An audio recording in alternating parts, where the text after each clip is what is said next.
नमस्कार, स्वागत है आप सभी का आर्य न्यूज पर। मैं आपके साथ निकिता कश्यप। बुलेटिन की शुरुआत करते हैं। दिल्ली एनसीआर से मानसून की विदाई होने के बाद अब एक नया मुद्दा यानी कि प्रदूषण जोर पकड़ने लगा है, और जिस पर दिल्ली की मेयर डॉक्टर शैली ओबरॉय ने कहा कि दिल्ली में कूड़ा और मलबे की एक बड़ी समस्या है और इससे प्रदूषण भी बढ़ता है और साथ ही साथ AQI भी बिगड़ता जा रहा है। और पिछले साल भी MCD ने कई कदम उठाकर कूड़े और मलबे को जनता के सहयोग से निश्चित स्थान पर पहुंचाया था और इस बार भी रणनीति तैयार कर ली गई है। आगे उन्होंने क्या कुछ जानकारी दी, आप सुनिए।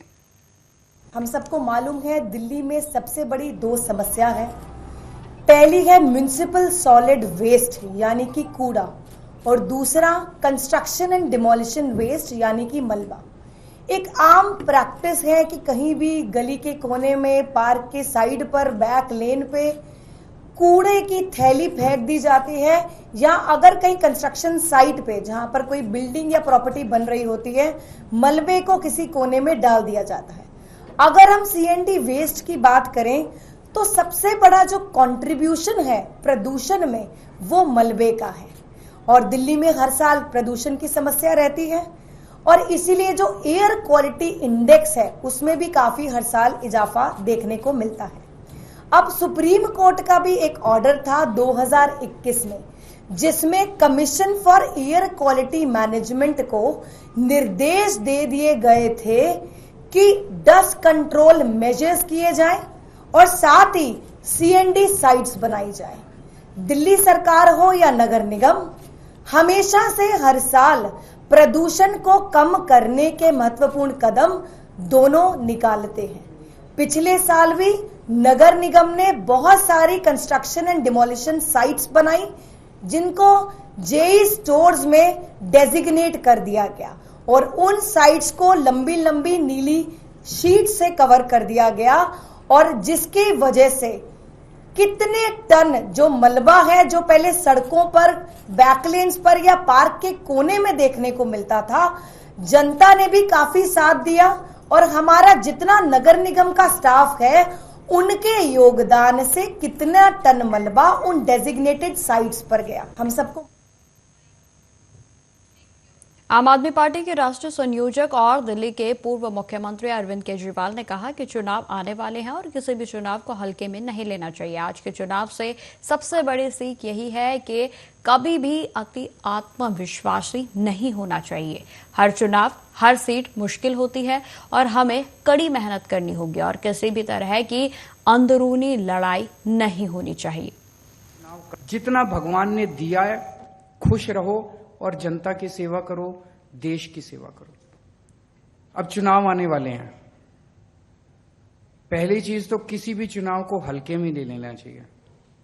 अभी तो पता नहीं नतीजे क्या हैं, लेकिन आज के चुनाव से सबसे बड़ी सबक यही है कि ओवर कॉन्फिडेंस मत करना। कभी भी किसी भी चुनाव को हल्के में नहीं लेना चाहिए। हर चुनाव कठिन होता है, हर चुनाव में हर सीट कठिन होती है। मेहनत करनी है और लड़ाई मत करना। अपने अपने MLAs के साथ लड़ाई मत करना। सब लोग मेहनत करना। मेहनत नहीं करेंगे तो, और इस चुनाव के अंदर सबसे इंपॉर्टेंट रोल आपका होगा, क्योंकि अब हम MCD में हैं। जनता उम्मीद करती है भाई बेसिक चीज है, सफाई तो करेंगे, बाकी चीजें तो जनता माफ कर देगी, सफाई तो करेंगे। अपने अपने एरिया में घूम घूम के कोशिश करो कि कूड़ा उठ जाए, डेली झाड़ू लग जाए, कूड़ा उठ जाए, डेली झाड़ू लग जाए। उतना काम अगर आप करा देंगे, मुझे उम्मीद है कि हम लोग चुनाव जीत जाएंगे। अपने अपने इलाके में इतना कर देना मेरे कहने से। लड़ना मत, लड़ाई झगड़ा अप्रैल में कर लेंगे। अपना ही परिवार है, परिवार में लड़ाई झगड़ा तो होता ही है, उसमें कोई गलत बात नहीं है लड़ने झगड़ने में। लेकिन अब लड़ाई झगड़ा हम अब मार्च अप्रैल में करेंगे। अभी चुनाव जीतना एकमात्र हमारा लक्ष्य होना चाहिए। फरवरी के महीने में चुनाव है, हम सबको मिलके उसके लिए काम करना। उत्तर प्रदेश के आगरा से बड़ी खबर सामने आई है, जिसमें कि आपको बताते चले कि हिंदुओं की आस्था को आहत करने वाला मामला सामने आया है। आगरा के तहसील फतेहाबाद के ब्लॉक शमशाबाद के ग्राम पंचायत इनायतपुर में उपग्राम गढ़ी सीचा राम में SDM फतेहाबाद व लेखपाल के साथ साथ ग्राम प्रधान ने माता के मंदिर को तोड़ गिराया है। आपको बताते चले कि जब इस बात की पुष्टि करने के लिए आर्यन न्यूज की टीम ने जब एसडीएम महोदय से बातचीत की तो उन्होंने बताया कि यह कार्रवाई अतिक्रमण को लेकर की गई है। लेकिन सबसे बड़ा सवाल यही है कि अगर अतिक्रमण को लेकर यह कार्रवाई की गई है तो क्या ग्राम पंचायत में एक ही जगह पर अतिक्रमण था या अन्य जगहों पर भी अतिक्रमण की कार्रवाई की गई। नवरात्रों में मंदिर को तोड़ना सही नहीं कहा जाता और जिस तरीके से इस मंदिर को तोड़ा गया है उसके बाद पूरे ग्रामीणों जो भी लोग हैं वहां पर वो पूरे तरीके से आक्रोशित है। देखिए ग्राउंड जीरो से हमारे संवाददाता राहुल चौहान की एक खास रिपोर्ट। कल उत्तर प्रदेश के आगरा के फतेहाबाद के ब्लॉक शमशाबाद के ग्राम इनायतपुर में जो राजस्व की टीम ने कार्रवाई की है, मंदिर को तोड़ा है। मेरे साथ इसी खबर के लिए ग्रामीण जुड़ रहे हैं, जानते हैं किस प्रकार की कल की कार्रवाई थी, क्या कल कुछ हुआ। क्या नाम है आपका? अनीस। अनीस, कहाँ रहते हो? गढ़ी सीसाराम। क्या कुछ कार्रवाई हुई, आप यहाँ थे? हाँ, मैं मौजूद था यहाँ पे, पर मेरे सामने पहले ये झगड़ा लड़ा था, झगड़े के बाद मंदिर तोड़ा गया था। मंदिर के बाद मैंने बोला था ये क्यों हो रहा है, उसका कोई उपाय नहीं निकला। इसके बाद बिजली तोड़ी गई थी, बड़ी समर तोड़ी गई थी। उसके बाद कोई उन्होंने जवाब नहीं दिया, मैंने किस आधार पर तोड़ रहे हो, पर उनका कोई जवाब नहीं आया। कल कौन कौन आया था इस कार्रवाई को करने के लिए? एसडीएम सर थे और पटवाई थे और कोर्ट थे उनके साथ, और प्रधान जी थे हरी शर्मा। अच्छा, हाँ, उनसे तो आपने कोई नोटिस उनसे बोला कि भाई कोई क्या आदेश आपके पास है? कुछ आदेश उन्होंने दिखाया कि इसकी कार्रवाई करने के लिए उन्होंने कोई आदेश आपको दिखाया हो? ना, उन्होंने ये बोला था ऊपर से कार्रवाई है, उसी के आधार पर मैं ये सब कर रहा हूँ। ऊपर से कार्रवाई किसकी है, किसका आदेश है? डीएम का है या लखनऊ से कोई कार्रवाई है या उत्तर प्रदेश सरकार से कोई कार्रवाई है? वो कुछ आदेश आपको दिखाया हो? उन्होंने कुछ नहीं दिखाया मुझे। कुछ नहीं दिखाया। और मंदिर को तोड़ करके, घर को तोड़ करके, ट्यूबवेल बिजली को तोड़ करके वो लोग जो है निकल गए। अच्छा, ये मंदिर का भी निर्माण हुआ है दोबारा से, फिर ये उन्होंने क्यों दोबारा से क्यों बनवाया अधिकारियों ने? इसका मुझे नहीं पता, पर उन्होंने शाम के टाइम ये करवाया था। उनसे मंदिर तोड़ने के बाद फिर उसको बनवा भी गए? हाँ, बनवा दिया था, पर अभी फिलहाल वो उपलब्ध है बनने में, पर पूरा मतलब वो हुआ नहीं है जो जैसा केवल ईंटें लगा दी हैं केवल। जैसा कि दर्शकों तस्वीरों में हमने दिखाया था मंदिर की किस प्रकार से तोड़ा गया था और उसको पुनः निर्माण कराया गया अधिकारियों के द्वारा। यहाँ ग्रामीणों के द्वारा कहना है कि पहले यहाँ पर चक्रोट डाला गया, चक्रोट डालने के बाद मंदिर को तोड़ा, फिर बिजली को तोड़ा, उसके बाद ट्यूबवेल को तोड़ा। इस कार्रवाई को अंजाम दिया गया और अधिकारियों के द्वारा यहाँ कोई भी नोटिस या कोई भी आदेश इनको नहीं दिखाया गया इस कार्रवाई को करने का। कल यहाँ पर योगी का बाहुबली जमकर गरजा है। कल यहाँ पर योगी का जो बुलडोजर है वो जमकर गरजा है, जबकि हाई कोर्ट के आदेश हैं कि जब तक कोर्ट निर्धारित नहीं करेगा, कोर्ट का आदेश नहीं होगा तो कहीं भी आप बुलडोजर नहीं चलाएंगे। उस कोर्ट के आदेश की भी अवहेलना यहाँ पर एसडीएम के द्वारा की गई है। अब देखना होगा कि योगी कब तक इस मंदिर के तोड़ने की कार्रवाई को, घरों को तोड़ने की कार्रवाई को अधिकारियों की जांच कराते हैं और कब तक इसके ऊपर योगी संज्ञान लेते हैं। तब तक के लिए बने रहिए, देखते रहिए आर्या न्यूज। मेरे कैमरामैन सहयोगी भावेश के साथ राहुल चौहान, उत्तर प्रदेश, आगरा। उत्तर प्रदेश में रामनगरी अयोध्या में भगवान रामलला की सुरक्षा में तैनात उत्तर प्रदेश के पुलिस के जवानों के लिए रहने के लिए भी अब राम मंदिर के निकट ही व्यवस्थाएं की जा रही हैं और जिसको लेकर अयोध्या के बेगमपुरा में बाकायदा भूमि पूजन किया गया, जिसमें लगभग 200 से अधिक क्षमता वाले 231 उत्तर प्रदेश के पुलिस के जवानों के लिए ठहरने के लिए आवास बनाए जा रहे हैं। आपको बताते चले कि इसका भूमि पूजन एसएसपी अयोध्या राजकरण नैयर के द्वारा किया गया, जिसमें कि 2700 वर्ग मीटर वाले बनाए जाने वाले इस सुरक्षा बलों के लिए आवास लगभग 1.5 साल में बनकर तैयार हो जाएगा और जिसका निर्माण पीडब्ल्यूडी के द्वारा किया जाएगा। आपको बताते चले कि वहीं भूमि पूजन के दौरान राम मंदिर ट्रस्ट के महासचिव चंपत राय मौजूद रहे। उन्होंने कहा कि 70 एकड़ के परिसर में मौजूदा उत्तर प्रदेश के पुलिस के सुरक्षा बलों के लिए 200 से 250 लोगों के ठहरने के लिए जो स्थान है उसकी आवश्यकता थी और जिसको लेकर इस स्थल को चयनित किया गया और जिसके बाद अब यहां पर भूमि पूजन भी किया गया है। राम जन्मभूमि मंदिर की 70 एकड़ परिसर उस परिसर में सुरक्षा के लिए सीआरपी भी रहती है और नई जो सरकार की फोर्स है एसएसएफ रहती है, कमांडोज रहते हैं, लेकिन उत्तर प्रदेश की सिविल पुलिस भी रहती है। हम भी अनुभव कर रहे थे 3-4 वर्षों से 200 से 250 पुलिस कर्मियों को रहने के लिए कोई ऐसा स्थान चाहिए जो बार बार बदलना ना पड़े और राम जन्मभूमि के निकट भी हो। तो ये स्थान लगभग 3 वर्षों से हमारी दृष्टि में था और हमारा आग्रह रहता था कि इस स्थान को पुलिस को दे दिया जाए। दे दिया गया तो लगभग 250 सिपाही रह सकें, 15-20 अधिकारी भी रह सकें। रहने का अर्थ होता है उनकी सभी सुविधाएं, उनका भोजन बने, जो जीवन की आवश्यक वस्तुएं निर्माण हो, उसके लिए सरकार ने ये सब स्वीकृति प्रदान की है। उसी का भूमि पूजन आज हुआ है। तो परिसर की सुरक्षा में लगे उत्तर प्रदेश पुलिस के, सिविल पुलिस के सिपाहियों का, आरक्षी जनों के निवास का ये स्थान। धन्यवाद। प्रदेश सरकार द्वारा यहाँ बेगमपुरा में हमारे 200 से अधिक क्षमता के जो हमारे यहाँ पे लोग हैं जो सुरक्षा ड्यूटीज़ में लगे हुए हैं जनपद अयोध्या में, उनके रुकने के लिए बैरक व आवास की यहाँ पे व्यवस्था की है। कुल 231 लोगों के लिए प्रोजेक्ट है और जल्द ही जब पूरा हो जाएगा तो यहाँ सुरक्षा में लगे सभी लोगों को यहाँ पे बैरक व आवास आवंटित कर दिया जाएगा। सर कब तक ये पूरा होगा? ये जो भी इनकी डेडलाइंस है उसके हिसाब से आज भूमि पूजन किया है। अब जो भी डेडलाइंस है उसका रेगुलरली मॉनिटर किया जाएगा और उसको सुपरवाइज करके सुनिश्चित किया जाएगा कि टाइमली पूरा काम जो है वो पूरा हो। इसमें सर वो लोग रहेंगे जो राम मंदिर में सुरक्षा का ड्यूटी करें? देखिए, सुरक्षा से जुड़े हुए लोग रहेंगे, कौन स्पेसिफिक रहेंगे वो डिटेल्स तो गोपनीय होती है, उनको मैं साझा नहीं कर सकता। ये यूपी आरएनओ नहीं कर रहे? ये पीडब्ल्यूडी की तरफ से करवाया जा रहा है। कांग्रेस के प्रदेश अध्यक्ष अजय राय संविधान बचाव सम्मेलन में उत्तर प्रदेश के अलीगढ़ पहुंचे और जहां पर अजय राय के द्वारा कहा गया कि उत्तर प्रदेश में होने वाले उपचुनाव में सभी सीटें जीतने का उनके द्वारा दावा किया गया।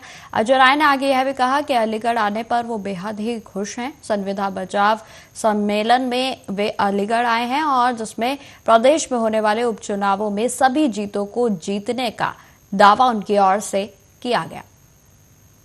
मैं अलीगढ़ आकर बहुत ही खुश हूँ। अलीगढ़ में लोगों ने बहुत ही स्वागत अभिनंदन किया है और कल हमारा कार्यक्रम है संविधान बचाओ सम्मेलन है। हम सब लोग पूरी कांग्रेस पार्टी ताकत के साथ खड़ी है और कल जबरदस्त ये सम्मेलन होने वाला है। कार्यकर्ताओं में उत्साह और उमंग है। क्या कहेंगे जिस तरह से 2 सीटों पर कांग्रेस अपने वर्चस्व कायम करना चाह रही है, 2 सीटें कौन कौन सी हैं? नहीं, हमारी जो सीटें हैं हम 10 के 10 पे काम कर रहे हैं, मिलकर लड़ेंगे और हारेंगे। तो पीडी गठबंधन का क्या होगा फिर? आप मिलकर, मैंने कहा मिलके लड़ेंगे, बिल्कुल मिलके लड़ेंगे, 10 के 10 मिलके लड़ेंगे और हराएंगे।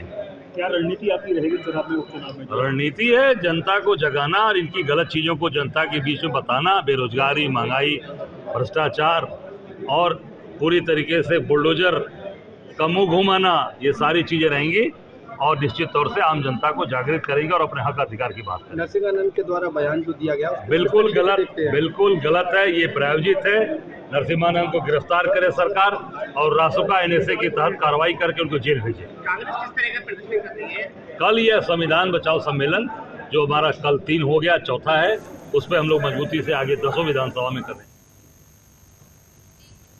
स्वामी नरसिंहानंद के द्वारा मुस्लिम समुदाय के पैगंबर के खिलाफ दिए गए बयान पर अलीगढ़ की जनता में काफी आक्रोश है और जिसमें कि आपको बताते चले कि अलीगढ़ की कोतवाली नगर पुलिस के द्वारा मुकदमा दर्ज कर लिया गया है और जिसके बाद जमीयत उलेमा हिंद के पदाधिकारियों के द्वारा आम जनता से शांति और सौहार्द बनाए रखने की अपील की गई। आपको बताते चले कि अलीगढ़ में जमीयत उलेमा हिंद व समाज सेवी लोगों के द्वारा स्वामी नरसिंहानंद के खिलाफ अलीगढ़ के अलग अलग जगहों पर प्रदर्शन करते हुए कार्रवाई की मांग की गई थी और अलीगढ़ के सोहजमाल इलाके में हजारों की संख्या में लोगों के द्वारा विरोध प्रदर्शन भी किया गया, तो वहीं विपक्षी पार्टियों के द्वारा एकजुट होते हुए जमीयत उलेमा हिंद के पदाधिकारियों के साथ मिलकर अलीगढ़ के कोतवाली नगर थाने में तहरीर देते हुए पुलिस से कार्रवाई की मांग की गई थी, और जिस पर पुलिस ने मुकदमा दर्ज कर लिया है।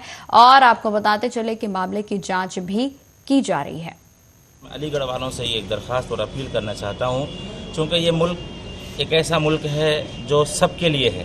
किसी भी धर्म से ताल्लुक़ रखने वाला हो, किसी भी मजहबी शख्स का कोई भी अपमान न करे। और ये मुल्क एक संविधान से चलता है, एक कानून से चलता है। और अगर संविधान और कानून का सही इस्तेमाल हो जाए, सही इस्तेमाल अगर हो जाए, तो किसी भी तरह का कोई भी शख्स, किसी को इतनी हिम्मत ही नहीं होगी जो किसी मजहबी शख्स को लेकर गुस्ताखी कलिमात इस्तेमाल करे। अभी जैसा कि आज हमारे उजाला में आया है कि हमारे योगी आदित्यनाथ साहब ने ये कहा है कि कोई भी संत ऐसा लफ्ज़ यूज़ ना करे जिसके ज़रिए से लोगों को तकलीफ़ हो। ये भी कहीं का मैसेज जाता है। तो मैं ख़ास तौर से अलीगढ़ वालों से अपील करना चाहता हूँ कि हमारा काम था, हमने अपना मैसेज पहुँचा दिया। हमने मैसेज पहुंचा करके लोगों से अपील ये की है, अब किसी भी तरह का कोई भी हमें ऐसा काम नहीं करना है जिसके ज़रिए से जो है लॉ एंड ऑर्डर में कुछ कमी बेशी आए। तो मैं चाहे वो शाहजमाल के रहने वाला हूँ, चाहे वो जमालपुर या ईदगाह, पूरे अलीगढ़ तहसील से मेरी अपील है कि हमने अपना काम पूरे अलीगढ़ के ताल्लुक से कर दिया। हमारी पूरी तंजीम ने, हमारी पूरी टीम ने, अल्हम्दुलिल्लाह समाजी सियासी सब लोगों ने मिलकर यहाँ तक काम किया है। अब कोई भी ऐसा काम ना करें जिससे जो है पुलिस को कार्रवाई करने पर मजबूर होना पड़े। हमने अपना पूरा काम किया है, अब ये काम अदालत का है। लेकिन मैं अदालत से रिक्वेस्ट करना चाहता हूँ कि इनको ऐसी सज़ा दिया जाए, ऐसी सज़ा दिया जाए ताकि दूसरों को कभी भी आइंदा फ्यूचर में इस तरह से कहने पर वो उनको सोचना पड़ जाए। FIR किसके ऊपर कराई आपने? FIR यति नरसिंहानंद के ऊपर हमने कराई है कि उनको सख्त और कड़ी सज़ाएं दी जाए और जेल के सलाखों में उनको डाला जाए। और ये FIR की कॉपी भी है, अल्हम्दुलिल्लाह 3 पेज की कॉपी है। FIR के ताल्लुक से मैं कहना चाहता हूँ अल्हम्दुलिल्लाह अलीगढ़ की तरफ से इस मुजनाचीज़ को इसकी सआदत नसीब हुई है। वैसे तो हमारे तमाम शेर दिल थे, वो कह रहे थे हमारे नाम कर दीजिए, हमारे नाम कर दीजिए, लेकिन ये सआदत मुजनाचीज़ को मिली है और मेरे नाम से FIR हुई है। मैं जमीयत उलमा अलीगढ़ का महानगर अध्यक्ष हूँ। आपको लेके आप कोतवाली आए थे, क्या मामला था? अभी विगत दिनों एक यति नरसिंहानंद हैं जिन्होंने नबी पाक सल्लल्लाहु अलैहि वसल्लम की शान में गुस्ताखी की थी। हिंदुस्तान में सभी धर्मों को मानने वाले लोग रहते हैं और कोई धर्म दूसरे धर्म को बुरा कहना नहीं सिखाता। जो ये महन अपने आप को बोलते हैं यति नरसिंहानंद, उनकी जो भाषा थी वो एक महन की भाषा हो ही नहीं सकती। हम लोगों ने, मुस्लिम समाज के तमाम बुद्धिजीवियों ने परसों यहाँ आकर शांतिपूर्वक तरीके से एक प्रार्थना पत्र दिया था, जिस पर अलीगढ़ पुलिस ने मुकदमा कायम कर दिया है। आप लोगों के चैनल के माध्यम से भी मांग है कि इस तरह जो समाज को बांटना चाहते हैं, एक बड़ा हिंदू समाज का भी बड़ा तबका जो इस यति नरसिंहानंद का विरोधी है, जिन्होंने इसको गलत कहा है, समाज में हम सब की जिम्मेदारी है कि सभी लोग एक दूसरे के धर्मों का सम्मान करें, एक दूसरों के धर्म गुरुओं का सम्मान करें। अगर इस तरह से कोई व्यक्ति समाज को बांटना चाहता है तो अलीगढ़ के लोग इसको नहीं बंटने देंगे। और अलीगढ़ का मुसलमान जो अपने नबी की शान में कुर्बान होने के लिए तैयार है, भविष्य में अगर किसी ने ऐसी गुस्ताखी की तो उसको बर्दाश्त नहीं किया जाएगा। हम लोग अगर शांतिपूर्वक तरीके से अपनी बात रखना जानते हैं तो आंदोलन के ज़रिए हम अपने अपमान का बदला लेना भी जानते हैं। इस तरह के अपमान को जो हमारे नबी की शान में किया गया है उसको कतई बर्दाश्त नहीं किया जाएगा। अलीगढ़ पुलिस से मांग है कि मुकदमा पंजीकृत होने के बाद यहाँ से एक टीम जाए और वो टीम जाकर वहाँ कार्रवाई करने का काम करेगी। आपको लेके तो जैसा कि आपको पता ही होगा कि आपको बताते चले कि यति नरसिंहानंद जो कि डासना मंदिर में महंत हैं, उनको लेकर जिस तरीके से आपत्तिजनक उनकी ओर से विवादित बयान दिया गया, उसके बाद पूरे तरीके से दूसरे समुदाय के लोगों में आक्रोश व्याप्त था। और जिसकी जो खास तस्वीरें हैं वो अलीगढ़ से सामने आई, जिसमें कि आपको बताते चले कि अलीगढ़ में तमाम जगहों पर समुदाय के लोगों के द्वारा विरोध प्रदर्शन किया गया। और यह आपको बताते चले कि यति नरसिंहानंद के द्वारा बीते 29 तारीख को जो है ये बयान दिया गया था और जिसके बाद आपको बता दें कि डासना के महंत के खिलाफ जो है लगातार अलीगढ़ में विरोध प्रदर्शन किया जा रहा था और जिसको लेकर अलीगढ़ में जमीयत उलेमा की द्वारा इस पर एफआईआर दर्ज करवाने की जो तहरीर है वो पुलिस अधिकारियों को दी गई थी और जिसमें कि आपको बताते चले कि अभी फिलहाल यति नरसिंहानंद की गिरफ्तारी जो है वो हो चुकी है और जिसमें अब दूसरे समुदाय की ओर से यह लगातार यही मांग की जा रही है कि हमारी एफआईआर के अनुसार जिस तरीके की कार्रवाई होनी चाहिए थी वो हो चुकी है, लेकिन अभी भी जो दूसरे समुदाय के लोग हैं उनकी ओर से यही कहा जा रहा है कि जिस तरीके से गिरफ्तारी हो चुकी है अब यति नरसिंहानंद को इस तरीके की कोई सजा दी जानी चाहिए जिससे कि उन्हें सबक सिखाया जा सके। क्योंकि आपको बताते चले कि यति नरसिंहानंद जो है अपने विवादित बयानों के लिए ही जाने जाते हैं। अगर उनके पास्ट की बात की जाए तो उनके बीते दिनों में भी उनके जो द्वारा है कई विवादित बयान दिए गए थे और जिसकी वजह से वे सुर्खियों में आए थे और अब एक बार फिर से मुस्लिम समुदाय के लोगों के द्वारा लगातार यति नरसिंहानंद के खिलाफ विरोध प्रदर्शन किया जा रहा है और जिसमें अलीगढ़ से खास तौर पर जनता में जो आक्रोश है वो व्याप्त होने की तस्वीरें सामने आ रही हैं। वहीं आपको बताते चले कि बीते कुछ दिनों में डासना मंदिर के पास पथराव भी किया गया था जिसके बाद लगातार सांप्रदायिक जो मामला है ये बढ़ता जा रहा था और जिस पर अब उत्तर प्रदेश की सरकार की ओर से पुलिस प्रशासन की ओर से एक्शन लेते हुए यति नरसिंहानंद को गिरफ्तार कर लिया गया।